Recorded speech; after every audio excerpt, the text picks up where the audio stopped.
sense. Yeah, seriously, that's a BwBach. Angel's got a... What? A BwBach. A little Bigfoot. Okay, so this is basically... It's sometimes thought to be a subspecies of goblin. It's a type of brownie. Which is a scientifically accepted species. Before science was really, a thing. Gotcha. Yeah. No, this goes back to ancient Welsh and British folklore and Scottish folklore. I guess traditionally the BwBach was known as a friendly goblin. So much so that there was even a set etiquette in dealing with it, with these creatures. So basically they were known to be friendly household. They would help out around the house. Really? They had a penchant for milkmaids, especially. Oh wow! So they would monsters, do little robots running around and doing your stuff, almost like a like a little Roomba, like a hairy Roomba, like a little hairy 3-foot-tall Roomba. Yeah, feelings. Oh yeah, milkmaid, like churning butter. Exactly. Basically, in dealing with these things, an offering was traditionally made in exchange for whatever it would do for you, usually a glass of milk and oats or a bowl of heavy cream. And in reciprocation, the BwBach would perform a variety of household tasks. It would watch after your cattle. It would churn cream into the perfect butter. That's freaking awesome. Many mentions of that. So not slavery. I need like 12 of these. It was also considered responsible for maintaining the pagan lifestyle in a household sometimes. Yeah, I know. So much so that folks would leave their door ajar for them to come in, or some people thought that they would actually reside inside the house, and there were some rooms built that were a little bit smaller, made specifically for the BwBach.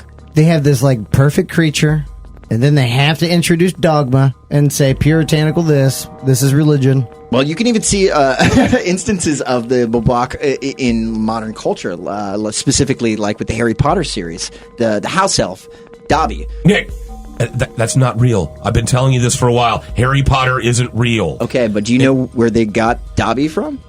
No. From the BwBach.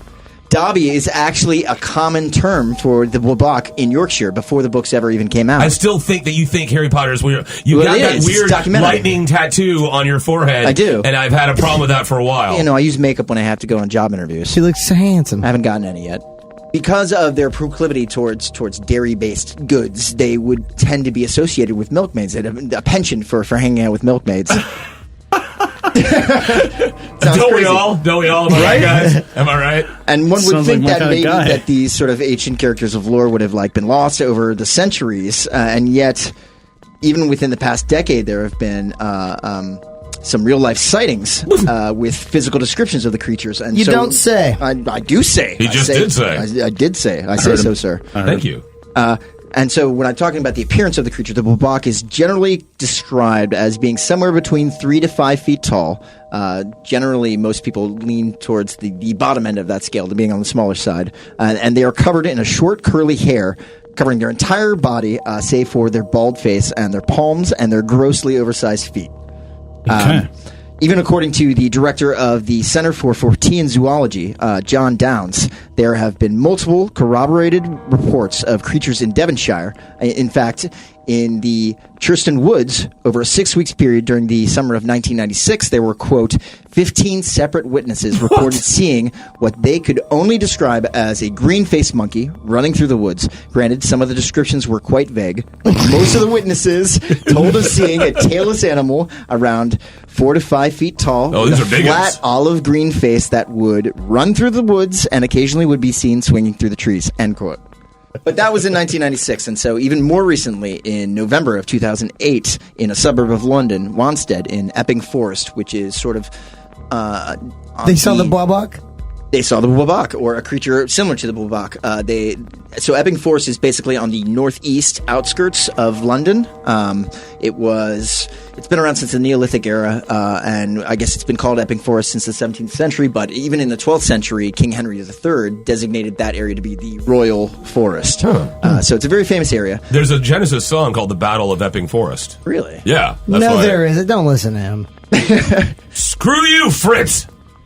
So the first account, reported by Michael Kent, 18, out on a fishing trip with his father and brother in the area of the Hollow Ponds out in Epping Forest. He said that he saw a strange figure that resembled a bear with a, quote, really hairy back. And, that was me, I'm sorry. He said it was about 4 feet tall, and he thought that it might have been a bear, but it was definitely too small to be human. In fact, he was convinced that it was a bear, and he told his father and brother that, and they both laughed at him because bears are nowhere in that area.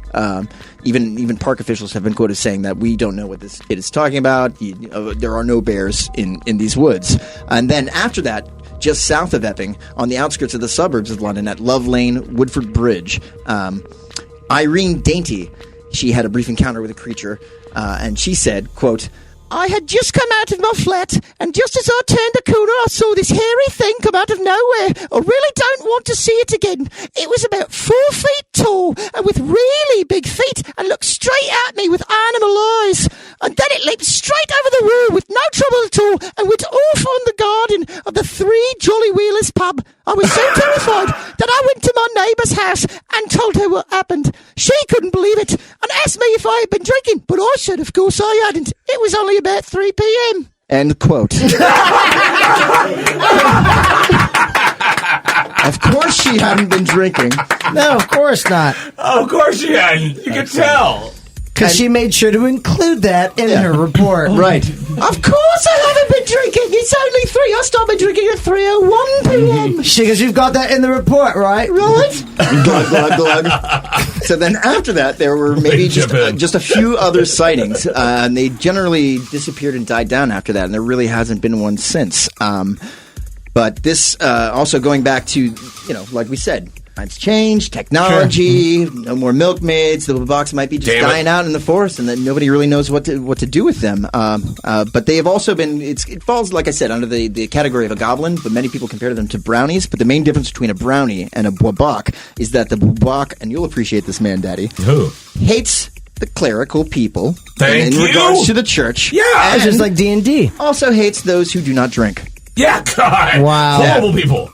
They frighten and scare me deep to my core. It's also one of those things, like we're talking, though, how Angela's got this thing churning butter that, so generally they don't like to be spoken directly to by humans. They hate associating with humans, though they might gather in their own groupings. That's so probably why Angela's cool as hell with the BwBach. Right. Because she's got her own little furry, Oompa Loompas churning butter for her all day. Yeah, we don't talk. There's no conversation. That's why. You guys are hitting it off. Yeah. The traditional procedure is to then sort of announce to no one around the house what you would like to be done or what problems that you might need a hand with. I don't know, kind of like a 3-year-old would, being like, I sure wish I could have a glass of milk right now, and not being able to reach the fridge or something like that. Okay. Yeah. Or I sure wish somebody would make 500 pounds of butter right now for me. I have no idea how many times a day I say that. But here's the thing that concerns me, guys, is that if you mistreat a BwBach, oh God, no. they can be known to turn into a boggart. They are offended or mistreated, and even a variation of this word, boggart, would be the boogeyman. Oh, basically, this is just a malevolent spirit that causes mischief around the house, and makes dogs and animals go lame, or causes things to disappear. Or I know it's a little it make the dog have a limp. What? It's a little messed up, but. Even on a scale of I guess goblins go or boggarts go, even goblins are like, I wouldn't do that, man. Well, fuck up, man. I'm a goblin, but it's a dog, dude. A house boggart is considered nicer than one that lives in a hole outside or in a marsh. I hate those hole boggarts. Yeah, wild boggars. They were known to abduct free-range boggarts. They were known to abduct children. Sometimes they'll crawl into people's beds at night and put their clammy hands on their faces. Wait a minute, you didn't tell me they had clam for hands? They got clam hands. Oh my God. They have God. clams for hands? No, clammy hands. Oh, I misheard you. Oh, it's so terrifying the other way. Continue. Could be construed as a handful of clams. Giant clams. Imagine just a clam. It's like, I turn the butter. It's like, of course, you can't do much with the clam hands. They've been known to just hang off of people's earlobes before. Wait, a 3-foot-tall hairy thing is hanging off your earlobe just walking around? That makes those gauges look like normal. Hey, nice gauge. Nice boggart hanging out your ear face. The fix is quite easy. All we would really have to do is put a horseshoe on our front door or put a pile of salt outside of the bedroom, and they should leave us alone. That's I do the that traditional normally. way. Yeah, you do? Just in case. It's like a salt lick, because, after 3 o'clock, I'm usually crawling around in my house in a complete blind rage, and then you just need a little bit of, refreshment. Man, Daddy, can you bring over a salt lick for